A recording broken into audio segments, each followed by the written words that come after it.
Now that we understand the spaces in Microsoft Teams, we can focus a little bit more of one of the main features, and it's a way to organize your team. This feature is called channels.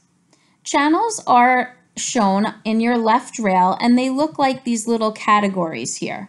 So think about a channel as a way to divide your class into a different topic. So you can create a channel for a topic or a unit of study, for different chapters of a book, for themes that you might be studying, or even small groups. If you're an elementary teacher, maybe you would like a different channel for each of the subjects you teach. So maybe a channel for English, a channel for science, however you can think about setting up your class. You even have the option of making private channels, and you can see that I have 3 private channels here because this little lock icon is displayed. Creating private channels means that you, as the owner of the team, are able to decide who is going to be able to enter that channel. So this might be a good option for those of you who would like to create small groups within your class. By default, in every team that you are a part of, there's going to be a general channel. You can then go and add as many more channels as you want, and your list of channels might grow as the year goes on.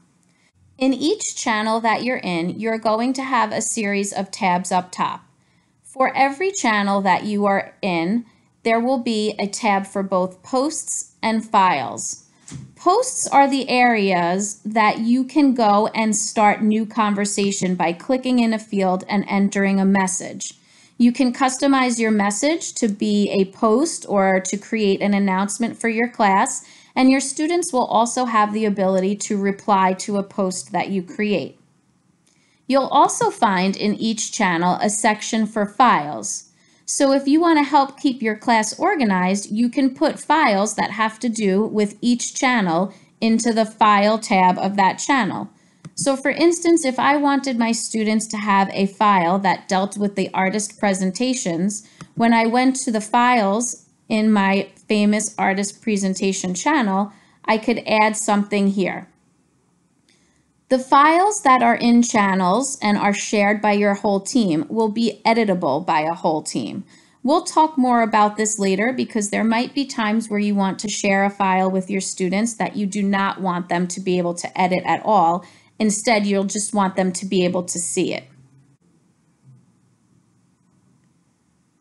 When we navigate back to our general channel, you're going to see a few more tabs up top, including a class notebook tab, an assignments tab, and a grades tab. Your class notebook tab is going to be a place where you can work and use a class notebook that is set up specifically for this team. It is important to note that anybody who is currently a class notebook user, your class notebook that you're currently working in is not synced to your team's notebook. So it might not be something that you want to work with if you're currently using one. Class notebook within Teams might be something you would start out at the beginning of the year before you've even entered your students in. If you would like to create a new channel in your team, you can do so by clicking on the ellipsis and looking at the different options and scrolling down and clicking on Add Channel. From there, it's going to ask you to name your channel. So if I'm in an art class, maybe I would like a sculpture channel. I can add an optional description here if I wanted to provide more information.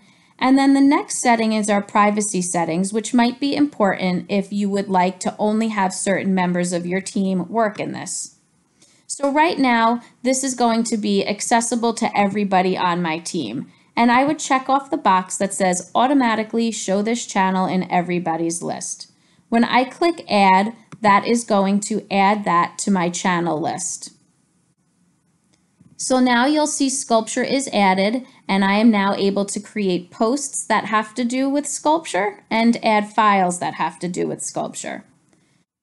If I would like to create a private channel or one that's available only to specific members of my team, I would go back and add a channel again, and here I would enter my channel's name,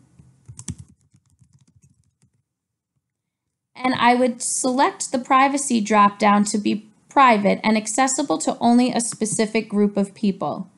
When I hit the next button, this is going to allow me to add the students in that I would like to participate in this channel.